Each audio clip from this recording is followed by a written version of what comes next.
Dans le système de numération à base 2, les nombres sont représentés par deux chiffres, 0 et 1, et la position des chiffres donne une indication de sa valeur. Par exemple, si on prend le nombre 1, 1, 1 en binaire, eh bien tout nombre à gauche possède une valeur 2 fois supérieure à celle du nombre à sa droite.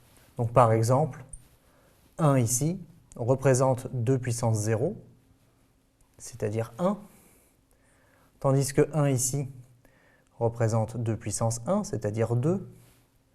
On voit bien que 2 fois 1, ça fait 2. Et ici, le troisième 1 représente 2 puissance 2, ce qui fait 4, ce qui est bien 2 fois 2. Ce qui veut dire que 1, 1, 1 en binaire, eh bien c'est équivalent à 4 plus 2 plus 1 égale 7 en décimale.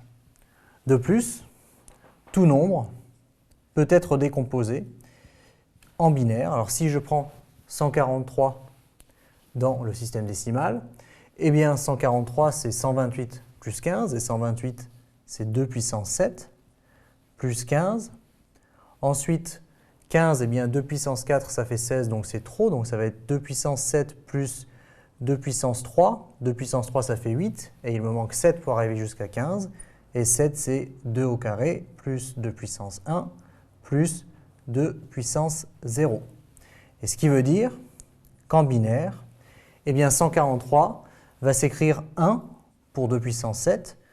Ensuite, il n'y a pas de 2 puissance 6, donc 0. Pas de 2 puissance 5, donc 0. Pas de 2 puissance 4, donc 0.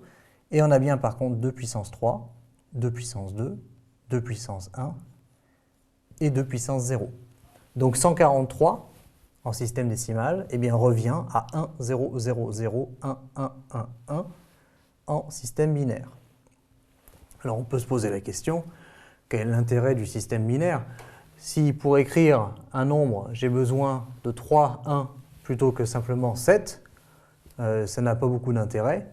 Et si maintenant, au lieu d'écrire 143, je dois écrire 1, 0, 0, 0, 1, 1, 1, 1, c'est vachement plus long que d'écrire simplement 143.